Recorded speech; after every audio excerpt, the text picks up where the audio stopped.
Am I the a-hole for not allowing a friend to move in with me? I, 19 female, come from a wealthy family. Even so, I had a job since I turned 16. My parents got me a car, but I had to pay for my own insurance and gas. I had a limit for how much my birthday and Christmas gifts cost. When I graduated high school and was accepted into a good college, my parents gave me a choice. 1, I live in the dorms. They pay for everything. I get just a bit of spending money, but they won't have a say in my life at all since I am an adult. 2, I live in a 2-bedroom apartment they own in the city. Doorman, gym, pool, and cleaning service. They pay for everything and I have more spending money. In exchange, I have to promise to keep a high GPA, no recreational substance use, no alcohol until I turn 21, and to not have any roommates. Then when I am a junior, the deed to the apartment transfers to my name. I accepted the second choice and it has been great. I'm an introvert, so I appreciate my space. The problem is that a friend I made at the beginning of the semester wanted to move in and I declined. She comes from a middle-class family, paying for her school using student loans, just normal. The first time she was over, she started making some tasteless remarks. Must be nice to never work a day in your life. Must be nice to have mom and daddy wait on you hand and foot, etc. When she wouldn't stop, I just started distancing myself from her. She has been having problems with her roommate from the get-go, but yesterday she just couldn't take it anymore. So she asked me in front of all our friend group if she could move in with me. I said no, she can't. She called me an entitled trust fund baby who didn't know what the normal people's struggles are, and stormed off. Now all my friends say that I'm the a-hole, that I have the space and it wouldn't cost me anything. I could just lie to my parents and they wouldn't know. I disagree, but I thought better to ask because if they don't give it a rest, I'm planning to cut all of them off. I don't need that kind of negativity in my life. Now for the top comments. Not the a-hole. She's rude and uncaring. She already insults you and your family. Well, let her in. Don't let her move in, ever. The fun question would be, would prospective roommate pay rent? I'm guessing we all know the answer. She is vastly entitled to assume that you owe it to her. It seems like her premise was that you'll host her in your apartment. Refusal wasn't a feasible option, and that is why it blindsided her. That's audacious. She can't possibly expect you to jeopardize your relationship with her parents and the privileges they give you because she doesn't get along with her roommates. It seems like she accumulated a lot of envy towards you, and she revealed it now. Not the a-hole. You shouldn't be lying to your parents, and you have no obligation to provide free housing to anyone, especially someone who makes snide comments about you and has demonstrated they can't get along with roommates. To be fair to her, her roommate is a nightmare, so she's at fault on that side. Okay, I take that part back. Still doesn't mean you are required to offer free housing though, especially if it means lying to your parents. If nothing else, guaranteed you would be found out somehow. Even if there was no chance of being found out, I wouldn't lie to them. They are great parents, and I wouldn't want to break their trust in me. Next story. Am I the a-hole for telling my best friend she's not equal to my fiancé? I'm 28 and engaged to a great man the same age as me. We've been dating since we were 16 and got engaged at 24 4 years ago. I have a best friend, Angela, who's also 28. She's a woman as well. So Angela has barely grown out of high school mentality.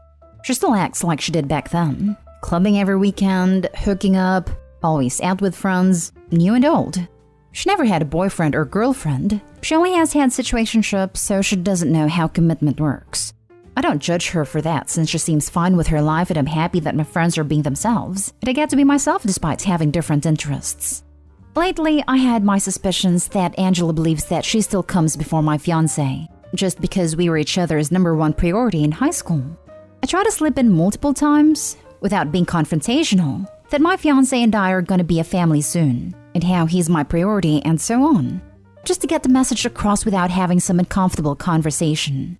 She didn't seem to get it though, and something dramatic did end up happening.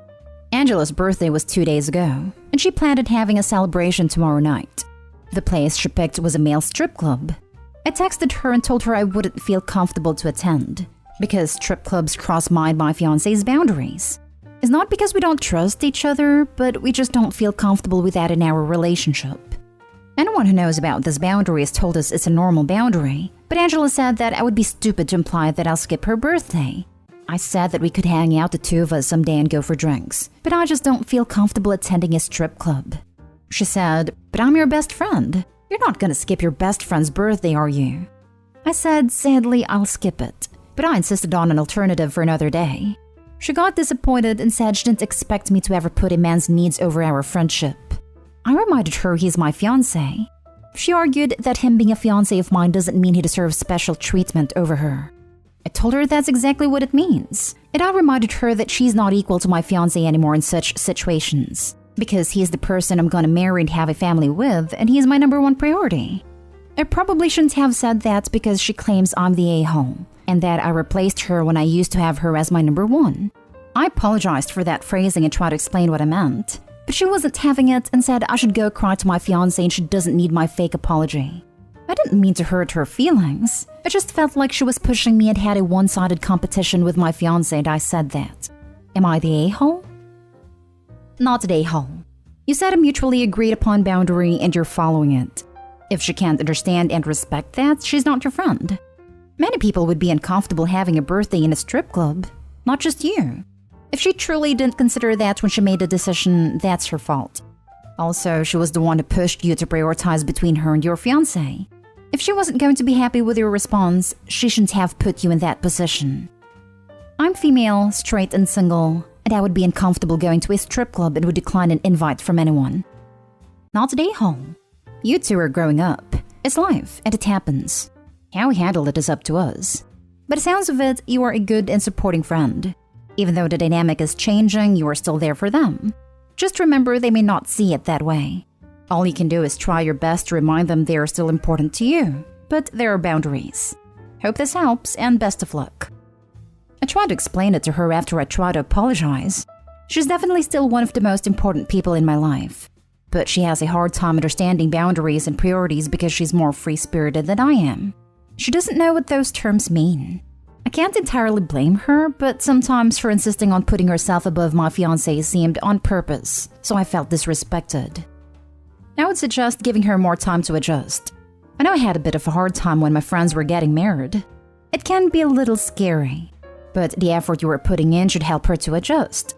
Does she get along with your fiancé? That may be another reason she's lashing out. They get along. They're not best friends exactly, but they're friendly with each other, but have different interests, so they can't communicate about much. Next story is titled, Am I the a-hole for refusing to stay home with my kids while my husband attends my brother's wedding?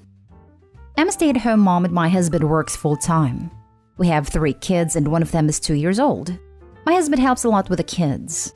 He's a committed dad, but is absolutely against babysitters, due to an awful incident with a babysitter that was the reason his younger male cousin James got disabled years ago. I don't go out much since I have to take the kids with me, and not every place is suitable for kids. We received an invitation from my brother's, who has been my husband's friend since college, wedding which we later discovered was child-free. My brother lives states away, so the entire trip will take 4 days as well as my brother's in-laws' weekend dinner party, their tradition. I told my husband I want to go since it's been a while since I've been to a wedding, and this one is special, and suggested we get a trusted friend as a babysitter. He asked if I was serious to consider leaving our 2-year-old with a babysitter, and suggested that I do what I normally do and stay home with the kids while he goes to the wedding. I refused, and said I have as much right to attend as him since we both were invited. He said it wasn't his fault my brother wants a child-free wedding, and I should do this for the kids and sacrifice for their sake. I still refused and said this was unfair, and since he's a parent too, then he should also stay for the kids. He looked at me and said, "That's my best friend's wedding you're asking me to skip for Christ's sake. Are you kidding me?" He then said I was being petty for suggesting this and that I was basically choosing to go and party over keeping our kids safe. He asked me to consider this a business trip. What would I do? Go with him and leave the kids? I said I understand his paranoia of babysitters, but really all my friends have sitters and at times they're really needed. He said I ought to know better than what my friends tell me, and this wasn't even up for discussion. And when I kept arguing, he called me selfish and said he won't let me ruin his relationship with his friend because I was being spiteful for not being able to attend, and that my brother will understand my situation. He keeps asking who's more important, a wedding party or my kids, and said I was unreasonable for making my attendance the hill to die on. Am I the a-hole? Am I being selfish for wanting to attend this wedding, my brother's wedding, after 4 years not attending anything? I have a hard time to believe your husband is a good dad. Every single sentence from him smells like entitlement and selfishness. If you can't go to your brother's wedding, so can't he. Why doesn't he stay at home and you attend? Since this never came to his mind, he thinks less of you and your needs. You are the servant for the children, not his wife who is on the same level. This wedding shows you what kind of person your husband is and what he thinks of you. Not Day-Hole. Literally, every single accusation he's trying to throw at Opie is equally applicable to him. The hypocrisy and obtuseness are truly astounding. Exactly. Why should Opie miss her brother's wedding? Call me old-fashioned, but I think brother outranks best friend. When was the last time Opie's husband stayed behind? Not Day-Hole. This is insane. It's your brother, and somehow your husband thinks he is the one who should get to go? When he's the whole reason you can't both go because of his unreasonable paranoia about hiring a babysitter. Honestly, if I were you, I'd be absolutely prepared to die on this hill. He's got away with holding you hostage to this nonsense for years. There's not one single logical reason why he should be allowed to attend rather than you. And if he was prepared to work on his own emotional baggage, then you could just hire a sitter like any other couple would do in this scenario. This is 1,000,000,000% on him. If anyone stays home with the kids, it should be him. He never stays behind. It's about time he did. He wants no babysitter? Well, he is dead, so he can stay and let Opie go to her brother's wedding. What I don't get is, it's her family. Is there not someone in his family who can watch the kids if he wants to go so bad? Not stay home. If he's the one against the babysitter, then he should be the one who stays at home. Your relationship seems very one-sided, and you shouldn't stop yourself going out. Tell him to try another babysitter, or he stays at home while you go out. Also, he says it's his best friend's wedding. It's your brother. Last story is titled, Am I the a-hole for not taking in my fiancé's niece and nephew? My fiancé's sister and mother just passed away in an accident, and her sister left behind her 6-year-old son and daughter. And my fiancé pretty much immediately started talking about flying the kids here to move in with us. I've never been interested in having kids. I have nothing against kids in general. I just personally don't want to raise or live with any kids. But I've always been very clear on that, and I thought my fiancé was the same. So I reiterated my stance on having kids, and said I'm not going to change my mind on that now. My fiancé claims we're the only people who can take in these kids, which seems strange because she has a brother who has the bonus of living close to where the kids have been living, so they wouldn't even have to change schools. My fiancé says her brother can't take them because of money and being too busy, though I'm sure he could do it if he really wanted to. I'm pretty sure he gets money from the government for taking in orphan kids if you need financial help. Also, he's about to inherit a bunch of money from his mom. I said if my fiancé insists on taking in these kids, we will no longer be compatible and will unfortunately have to end the relationship, and she'll have to move out of my place. She's mad that I'm making her choose between me and the kids, even though there's really nothing else I can do because I simply am not going to take in these kids. I just have zero interest in raising kids. I think it's completely unfair to expect me to upturn my life for 2 random kids I've never even met, just because her brother can't be bothered. She claims I'm basically saying the kids have to go to foster care, or I'll kick her out and leave her with nowhere to go and 2 kids to care for. Which is a bit dramatic because again, they have an uncle I bet who could take them in with a bit of effort. And if she really must be the one to take them, she could just move into her mom's old place or her sister's old place. She's also saying that I'm basically threatening to break up with her and kick her out right after her mom and sister died. But I don't see that I had a lot of choice since she was ready to bring 2 kids into my place. And it was either tell her my stance now, or wait until she'd already moved them in. Am I the a-hole? Nah, difficult situation.